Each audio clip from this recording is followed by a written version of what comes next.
Hi guys, my name is Nick K, and this is going to be my top 5 tips for how to do well in the Crucible, okay? You follow these tips and you can have something to brag about, like going 42-8 in a round of control. I may or may not have done that. I may or may not have had more score than the entire enemy team combined, okay? I definitely did do that, and it was phenomenal. You follow these tips, maybe you can get a little closer to being me. Doubtful, but maybe. Step 1 is going to be your loadout. Before you even think about going to play the Crucible, you got to make sure you have the right loadout. So, you got to select your primary first, alright? Your primary needs to have as high an impact as possible, because that means fewer rounds. The fewer rounds you need to kill your target, the better. More damage, higher impact, fewer rounds, better. Except if you're talking about an auto rifle, because auto rifles have such garbage damage, you just want to select the fastest fire rate you physically can. You want to sling more slugs down range than anybody else can. And that's the point of an auto rifle. Your secondary, your special weapon, needs to match your role of the first one, okay? If you're using a scout rifle in your primary slot, I would recommend going with a sniper rifle in your special. Keep you far away from the combat. You don't have to worry about engaging in them. It'll keep you in your role on the battlefield. If you're using one of those fast fire auto rifles, you want to make sure that you're using a shotgun or a sidearm to push in real close and take them down at close range, because you don't want to be stuck at a long range with them. Alright, now that you've gotten a clue on your loadout, you think you figured that out, you got to figure out what kind of game type you're going to be playing. If you think you're really good with a Spark, maybe you should play some Rift. I'm very good at Rumble, so I play Rumble. What's important here is that you choose somewhere that you're going to win. It doesn't matter if you're having fun or not. What kind of pansy concept is that? Winners win and losers have fun, okay? Winners win and losers have fun. You see what I'm getting at here? Select what you're best at. Even if you hate it, if you're good, that's all that matters. Now that you've got your game type, you gotta move on to actual gameplay. And let's start with step 3, the radar. Most people think the radar is this kind of godsend thing in the corner of your screen. You can track down your enemies, you know where they are. You know what I see when I look at that? Some red and black clocky garbage. What, it's flashing red now? What the hell is that supposed to mean? I'm not psychic. I don't know how to read that thing. Alright? So instead, I keep my eyes away from that corner, keep them in the center of my screen. I charge after my enemies. I never look away, never get distracted. How are you going to find your enemies, you ask me? Audio cues, okay? Footsteps, gunshots, supers, grenades hitting walls and such. If that's what you're listening for, that's where you're going to go. Alrighty?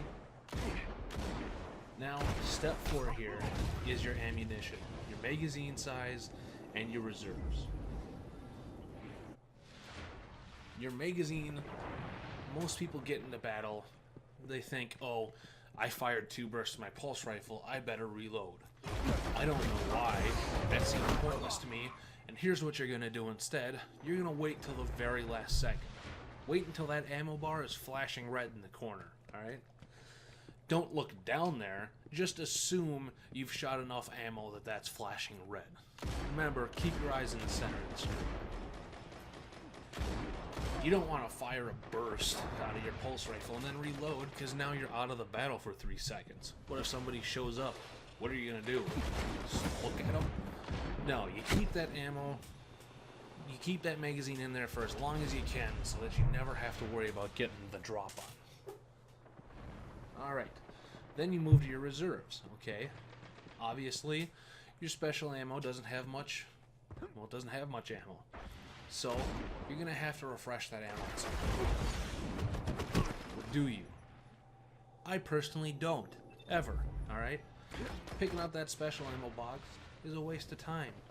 You have to go over to the special ammo box, which, I don't know, 10, 15 seconds to match to get there. Then you have to pick up a special ammo box. That takes a long time. It's kind of pointless. And then what? You have to reload? I already said reloading's bad. Why would you do that? So, you just wasted 30 seconds of a match just because you wanted more shotgun ammo? Okay, whatever. And then it goes for heavy ammo too. Alright? A rocket launcher, I guess it's powerful if you like that kind of thing. But you're going to the heavy ammo 10, 15 seconds early to make sure you get it. Heavy ammo available. You're outside the battle for 30 seconds before you even get the ammo. Then you gotta pull your rockets out and find somebody. This sniper rifle could do the same thing with one bullet that a rocket could do, okay? I just don't see the point there. Now we've cleared up your issues with your ammo. Let's move on to how to deal with an enemy that's assaulting you. How to deal with combat itself, okay? Normally people might hear super in the distance. You're gonna hear it all the time in the Crucible because it's a big part of it. You hear somebody pop their Storm Trance or their Sunbreaker, okay? Now they're rushing at you with their super. What do? Most people would say run away, get far away from them. No, here's what you do. You rush at them full force, okay? You sprint at them and you don't stop. It's going to be a lot harder to kill them and for them to kill you if you're sprinting straight at them than if you've turned around and are running the opposite direction, alright? No matter what happens, alright, Golden Gun, Hammer of a Soul, Arc Blade, you rush in there and you try to punch them to death. It's the best way to stop a super, guaranteed, alrighty? Now that is all 5 tips that I've got for you, alrighty? Let's do a quick overview. Step 1, loadout. Select something with a high impact and make sure that your secondary matches with the same range as your primary. Step 2, game type. Doesn't matter if you're having fun, you just gotta win, alright? Step 3, radar. Stupid clock bullshit. Don't use that. Step 4, ammo. Keep your magazine in there as long as you can. Never pick up extra ammo. Stay in the battle as long as you can. Step 5, how to deal with an attacking enemy. Rush them. You want to get close to them. They're not going to expect it. And it's a lot harder to hit you if you do. Now, if you follow these 5 tips, I personally guarantee that you will do well in the Crucible. No matter what happens, you will win. Alright, if you liked that, you can click like and subscribe down below. And thank you, and goodbye.